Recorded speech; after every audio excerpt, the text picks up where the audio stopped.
If we look today at Germany, we see a strong power that has the biggest population and industry in Europe, besides Russia and the former. However, if we go back just 200 years ago, we see that that area had 39 countries, and if we went a bit further back, we would see that there were even more. So, how did this radical change that reshaped the map from this to this happen, and what did it cause afterwards? That is why we will try to simplify and answer in this video. The story starts in the French Revolution in 1789, where at this point the Holy Roman Empire, who I would refer to as the HRE in this video,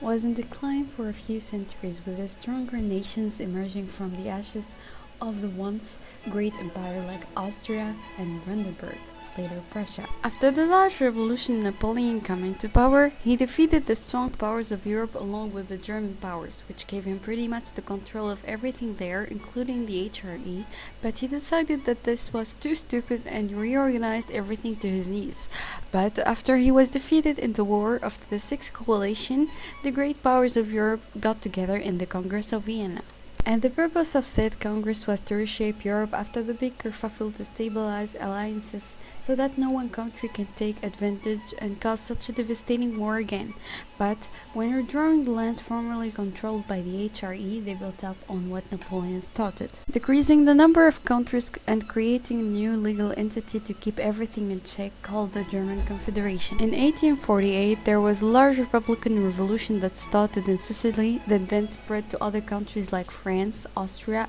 Britain, and Prussia, which called for the end of monarchies, or at least the establishment of constitutions, and they succeeded in the German powers, which resulted in new constitutions being drafted for Austria, Prussia, and the German Confederation as a whole. But one other thing that was caused by this was a sense of national pride for the Germans, with many of the revolutionary bodies waving the black, red, and gold flags, which at this point were used in all the small and big countries across the lands, which sparked a sense of nationalism and unity, and suddenly the idea of German unification was the big thought in Germany. However,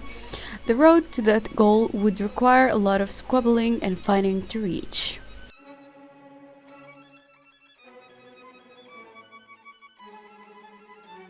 The first major problem was whether to include Austria in this, since they controlled lands that included many other ethnicities and languages that weren't German, and that their lands were separated by the Alps. So it was agreed that they were not invited to the Unification Party, which left Prussia as the only power in the struggle, that was the German unification. That didn't mean that Austria was gonna back down, so Otto von Bismarck, the new German chancellor who was tasked to see this big mission through, had to come up with some way to force Austria's hand, and he had a plan that worked perfectly. First, he had both Prussia and Austria declare war on Denmark in order to liberate the largely German duchies Schleswig and Holstein from Danish rule and the mindset of Germans defending Germans, and afterwards they split the newly acquired territories. Then all Bismarck had to do was make fun of the Austrians to worsen relations a little bit, then demand all the lands won from the Danish to be used as the reason for the war.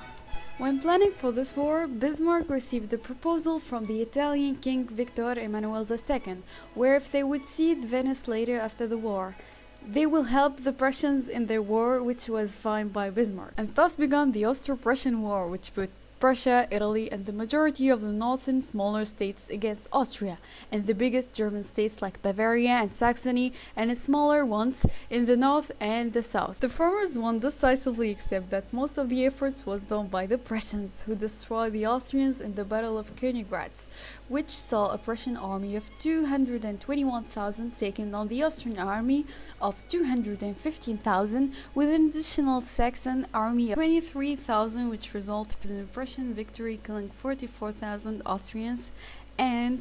only losing the fifth of that at around 9,000 casualties. One of the biggest reasons for the Austrian defeat was that the Prussian used the more superior Dreiss rifle, which was a breech-loading needle gun that could be loaded many times per minute than the muzzle-loaded muskets the Austrian used. The Italians, however, didn't fare too well against Austria, which resulted in them being beaten, which fun fact caused the Austrians to give Venice to France because they didn't want to admit defeat to the Italians. But France gave it to Italy nonetheless, and Prussia took all the previously Danish land and annexed much of the northern German states and all of the ones who allied with Austria and formed a new country, the North German Confederation, who I will call Prussia because it was basically Prussia but bigger and lasted for less than a decade. At this point, Prussia has a total influence over the North. However, the South is still not convinced with the idea of surrendering to Prussian hegemony,